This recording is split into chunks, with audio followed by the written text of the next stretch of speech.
Thanks for watching.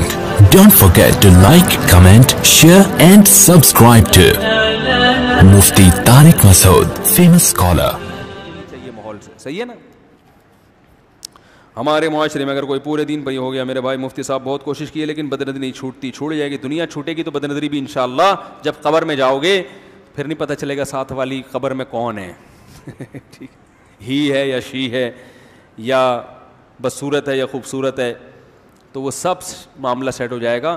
تو اس سے پہلے کہ دنیا چھوٹے پہلے ہی بدنظری چھوڑ دیں. اس کا میں نے طریقہ بتایا بدنظری چھوڑنے کا. صدقہ کیا کریں, کفارہ کچھ اپنے اوپر جرمانہ رکھیں. وہ ڈیٹیل میرا یوٹیوب پہ کلپ مل جائے گا, پھر انشاءاللہ چھوڑ جائے گا. دکھاؤ یہ کیا ہے. اگر شادی بیاہ کی غلط رسومات میں گھر والے زبردستی لے جانا چاہ رہے ہو تو آپ زبردستی نہیں جائیں. کوئی پولیس تھوڑی منگوائیں گے آپ کو لے جانے کے. بولو نہیں جا رہا بھائی میں, اس میں کیا ہو جائے گا. کیا بچیوں کو کسی ایسے کراٹے کلب میں داخل کرنا جائز ہے جہاں لڑکیوں کا علیحدہ اگر مکمل پردے کی پابندی ہے؟ اصل میں عورت کا مسئلہ, اسلام عورت کو کسی چیز سے نہیں روکتا, اسلام عورت کو بے پردگی سے روکتا ہے. سمجھ میں آ رہی ہے بات؟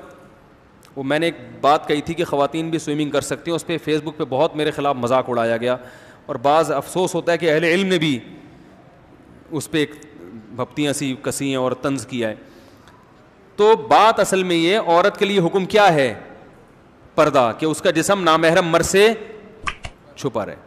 تو نامحرم مرد سے چھپا رہے بھائی, اس گھر میں کوئی سوئمنگ پول بنا دے تو 100 دفعہ نہاتی رہے, اس میں کس نے منع کیا ہے؟ وہ غسل خانے میں بھی تو نہاتی ہے نا جا کے. تو اگر سوئمنگ پول میں نہا لے تو یعنی عورت کا یہ تصور کہ وہ دنیا کو انجوائے نہیں کر سکتی, یہ اسلام کا پیش کردہ. صحابیات میں ہمیں گھڑ سوار بھی ملتی ہیں. اب ہمارے معاشرے میں کوئی عورت اگر پردے میں گھڑ سواری کرے تو اس کو پتہ نہیں کیا کہا جائے گا کہ یہ کیا ہے, یہ تو بے دین ہے. تو بھئی صحابیہ حضرت خولہ رضی اللہ تعالیٰ عنہ بہترین گھڑ سوار تھیں اور میدان جنگ میں وہ باقاعدہ جنگی ٹوپی پہن کے گئی ہیں اور پرخچے اڑا دیے انہوں نے بہت گے. لوگ مرد سمجھ رہے تھے ان کو, یہ آدمی ہے, لیکن پردہ مکمل تھا. تو ہم نہیں کہہ رہے کہ اب آپ اپنی بیگموں کو لے جائیں وہاں, کیونکہ بڑا مشکل ہوتا ہے پردے کا انتظام کرنا, لیکن اگر کہیں انتظام ہے تو صحیح ہے. نبی صلی اللہ علیہ وسلم نے حضرت عائشہ کے ساتھ دوڑ لگائی ہے کہ نہیں لگائی ہے؟ تو صحیح بخاری صحیح مسلم کی حدیث ہے. لیکن پردے کا انتظام تھا, صحابہ دور چلے گئے تھے تو کوئی بھی نہیں تھا, تو آپ نے امی عائشہ سے فرمایا چلو دوڑ لگاتے ہیں. تو دوڑ بھی سکتی ہیں تو سوئمنگ کیوں نہیں کر سکتی بھائی؟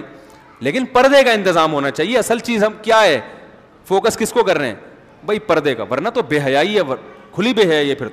تو نبی نے حضرت عائشہ کے ساتھ دوڑ لگائی.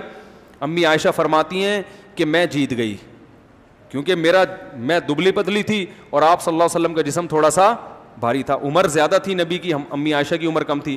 ایک غزوہ سے واپس ہو رہے تھے تو آپ نے صحابہ کو حکم دیا آگے جاؤ, پھر امی عائشہ سے کہا چلو دوبارہ دوڑ لگاؤ. تو نبی صلی اللہ علیہ وسلم پھر جیت گئے کیونکہ امی عائشہ کا جسم عمر کی وجہ سے بھاری ہو گیا تھا. تو ہمارے نبی نے امی عائشہ سے فرمایا تل کا بے تل کا, فرمایا اس کا بدلہ ہے جو پہلے ہوا تھا. سمجھ آ رہی ہے بات؟ نہیں آ رہی تو رہنے دیں بھائی. کیا بچیوں کو کسی کراٹے کلب میں, تو اگر پردے کا مکمل انتظام ہے تو جائز ہے, لیکن اس میں ایک بات یہ بھی ہے کہ بچیاں جن لڑکیوں کے ساتھ کراٹے سیکھ رہی ہیں ماحول کا اثر پڑتا ہے. بعض تو بالکل ایسی آؤٹ آف کنٹرول بچیاں آ رہی ہوتی ہیں, موبائل میں عجیب عجیب فلمیں لے کے بیٹھی ہوئی ہوتی ہیں, وہ آپ کی بچیوں کو خراب کر سکتی ہیں. تو ان سب چیزوں سے اگر آپ محفوظ ہیں, یعنی ماحول سے بھی بچا سکتے ہیں اپنے آپ کو, یہ سب چیزوں کی اگر آپ نے کیئر کر رہے ہیں تو پھر ٹھیک ہے, پھر کوئی حرج نہیں ہے. لیکن ایک بات ہے کہ اگر آپ نے بچی کو کراٹے سکھائے تو پھر اس کی شادی بھی کسی کراٹے والے سے ہی کرائیں. بس 2 منٹ کی بات رہ گئی, کیونکہ نہیں چھٹی نماز کے بعد بہت ہو گیا نا, آئندہ کوشش کریں گے بس اس کو جلدی سمیٹنا, 2-4 منٹ کوئی مسئلہ نہیں ہے. تو ورنہ شوہر کا سر پھٹ جائے گا کیونکہ پھر وہ باتوں سے نہیں سمجھائے گی شوہر کو. بھائی شوہر سے کوئی غلطی ہوئی تو ایک دفعہ تو کہے گی بھائی تمیز سے, اس کے بعد اس نے کراٹے سیکھے کیوں ہیں؟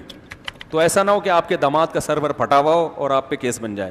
تو پھر ایسا ہو کہ پھر وہ آگے اس میں روکنے کی بھی صلاحیت ہو, یعنی وہ ادھر سے کک مارا ہے تو ادھر سے وہ روک بھی سکے. تو پہلے ہی شادیاں نہیں ہو رہی, پھر کراٹے مین کہاں سے لے کر آئیں گے بھائی؟